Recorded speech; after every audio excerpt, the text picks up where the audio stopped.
Oh.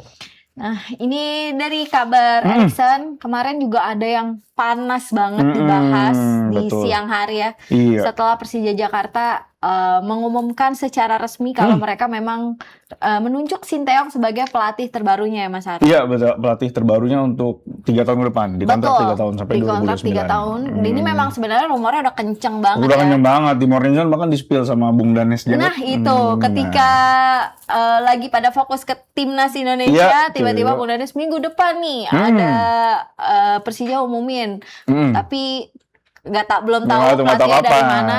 Katanya belum tahu pelatihnya dari mana, bisa jadi Korea Selatan. Nah, bisa jadi Korea Selatan. Belum tahu juga kapan kan minggu depannya. Iya, dan ternyata di Senin, langsung di Senin diumumkan. Dan ini membuat antusias terhadap sorotan terhadap Persija tuh jadi besar banget. Apalagi pas di konferensi pers kemarin juga dibahas soal anggaran besar yang bisa dipersiapkan Persija Jakarta untuk merekrut pemain baru di musim depan ya Mas. Iya, betul. Kabarnya menurut salah satu media asing, Persija itu menganggarkan sampai $30 juta Amerika Serikat. Sekitar berapa tuh kalau dirupiahin Mas Arum? 500-an miliar lah. Nah, itu 500-an miliar.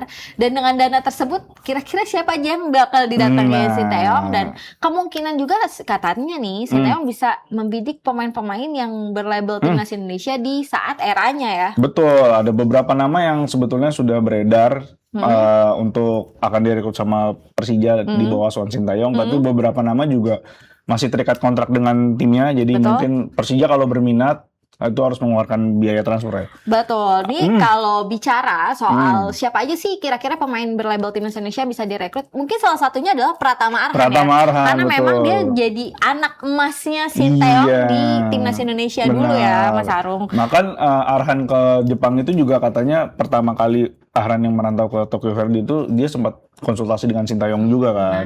Dia nanya gimana, terus akhirnya dikasih Sinteyong, yaudah kamu abroad aja. Akhirnya terjadilah itu. Betul. Gitu. Dan ini bisa jadi opsi lagi kalau Arhan butuh jam main, menit bermain lebih banyak. Terus juga kesempatan untuk mengolah kemampuannya lagi. Kayak di tangannya Sinteyong bisa jauh lebih oke ya. Betul, apalagi katanya kan Arhan sempat punya klausul nggak boleh balik ke Indonesia selama 10 tahun tuh. Waktu masih menjadi suaminya Aziza. Itu kata mantan mertuanya ya, Andre Rosiade. Sekarang udah bercerai. Sekarang udah bercerai dan klausul itu gugur ya. Ya walaupun itu klausulnya nggak tahu benar apa enggak ya, tapi kan itu yang bilang ada rumornya ya. Ada rumornya, bahkan yang bilang Pak Andre Rosiade gitu. Ya, nah, juga ada yang bilang Arhan kalau balik itu harus ke PSIS Semarang. Tapi PSIS Semarang sekarang di divisi bawah, divisi 2. Jadi ya mau nggak mau kalau misalnya Arhan balik ke Indonesia ya pasti nyari tim teratas kan ya. Persija mungkin bisa jadi pelabuhan selanjutnya.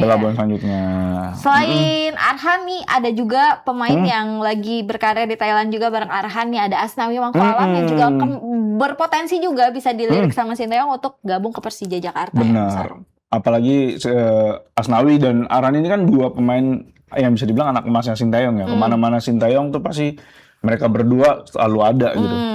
Sinteyong di timnas Indonesia mereka sering dipanggil. Nah, kemarin juga kan Arhan dan Asnawi sama-sama bergulir dengan cedera ya, baru pulih. Jadi mungkin permainan mereka belum kembali ke level yang mereka sebelumnya mereka harapkan. Jadi mungkin pindah ke Persija, entah itu dengan pinjaman, entah itu dengan transfer, mungkin akan sedikit mengembalikan karir mereka lagi, mengembalikan sentuhannya lagi gitu. Nih kemudian selain Arhan sama Asnawi, di urutan ketiga ada nama Ricky Kambuaya. Nah, Ricky Kambuaya benar. Jadi Ricky Kambuaya kan di Dewa United sebetulnya musim lalu dia beberapa kali jadi kapten. Tapi dia tidak punya banyak sumbangsi karena dia kan harus bersaing juga dengan Alexis Mesidoro dan juga Taisei Marukawa. Dan juga Hugo Gomez Oliveira atau yang bisa dipanggil HH atau Jaja bacanya. Nah, ketika misalnya diturunkan barengan Mesidoro, Jaja, dan Ricky Kambuaya, Ricky lebih banyak ditarik ke belakang. Jadi di playing playmaker, jadi dia kurang maksimal lah. Ketika bermain karena posisi aslinya Ricky Kambuaya kan attacking midfielder ya. Sementara ketika perannya dia sebagai di playing playmaker, dia tentu lebih kesulitan gitu. Jadi mungkin ketika Sinteyong datang ke Persija bisa aja diambil sama Persija dari United. Apalagi dia jadi memang salah satu pemain andalannya ya. Andalannya Sinteyong. Bahkan Ricky Kambuaya itu yang mengorbitkan ke timnas Indonesia kan Sinteyong.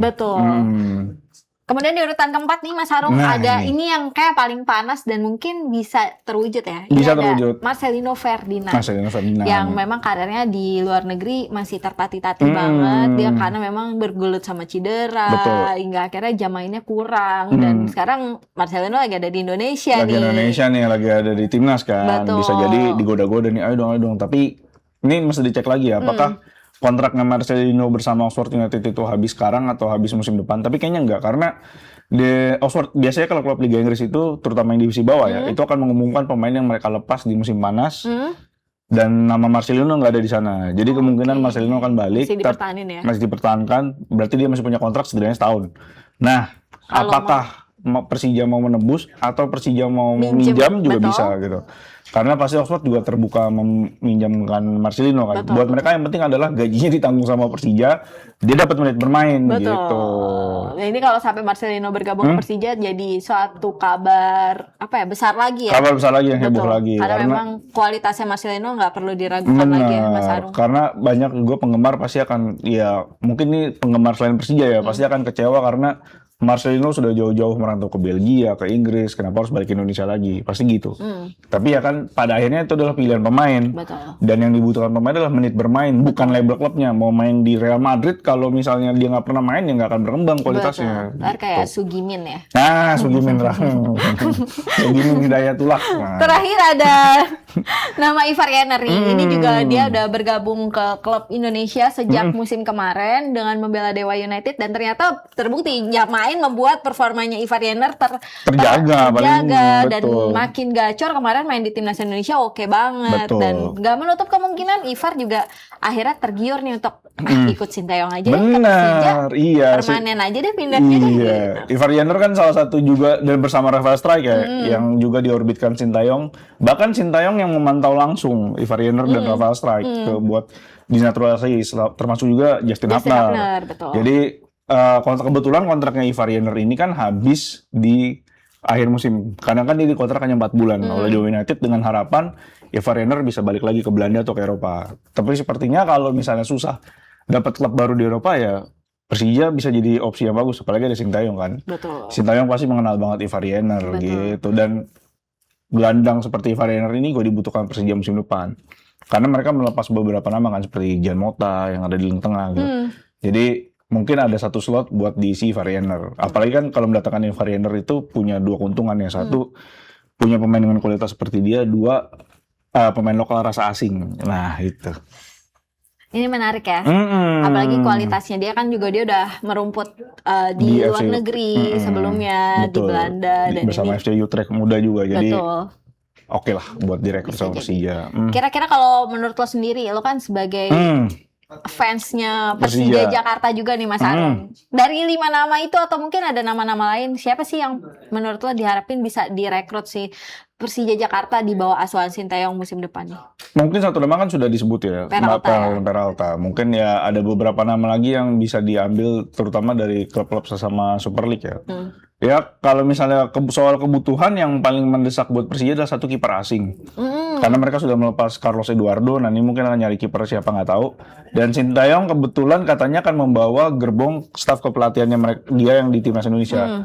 Salah satunya adalah pelatih kiper timnas Indonesia, Coach Yo Jae-hoon, yang juga legenda sepak bola Indonesia juga ya. Nah, nanti ini menarik karena siapapun kiper yang akan dipilih Persija, dia akan dipoles sama Coach Yo yang sudah terbukti di Persijap Jepara setengah musim kemarin. Persijap Jepara pertahanannya bagus banget kipernya. Jadi ini yang akan perlu ditanti. Jadi Persija harus mendatangkan kiper. Kalau back sepertinya aman karena Persija mempertahankan Jordi Amat, Rizky Ridho, juga ada Paulo Ricardo.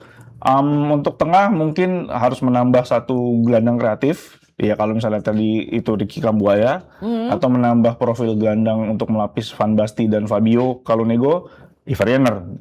Bahkan katanya kan dari musim lalu juga berkembang Persija sudah mendapatkan Joey Pelupesi, tapi kayaknya Joey Pelupesi bertahan di luar negeri ya. SK Lomel. Dan untuk striker sepertinya Persija harus mencari satu striker yang bisa menambah gol. Dalam artian bisa bisa menjadi pesaingnya Gustavo Almeida dan juga memberikan persaingan untuk Axel Runtukahu kalau Axel dipertahankan ya. dan juga untuk pengganti Maxwell Souza serta Alano Lima di sisi sayap. Jadi PR Persija banyak banget itu musim depan. Nah ini gitu. ya, menarik menantikannya nih. Apalagi ada anggaran besar yang udah dipersiapkan sama Persija kabarnya. Jadi mungkin ada keleluasaan dari Sinteyong untuk nantinya menentukan siapa-siapa yang mau direkrut ya. Gitu. Dan memang ada target besar yang harus diusung sama Sinteyong untuk merebut gelar juara di musim depan. Karena bertepatan memang dengan HUT ke-500-nya Jakarta ya. Betul, jadi ada dua. Jadi Sinteyong dikontrak 3 tahun, ada beberapa tujuan. Satu, juara musim depan untuk 500 tahun Jakarta. Juara 2028 untuk 100 tahun Persija Jakarta. Dan mengembangkan pemain muda. Itu 3 tugasnya. Gak sempet baca? Dengerin aja, klik icon text to speech di okezone.com.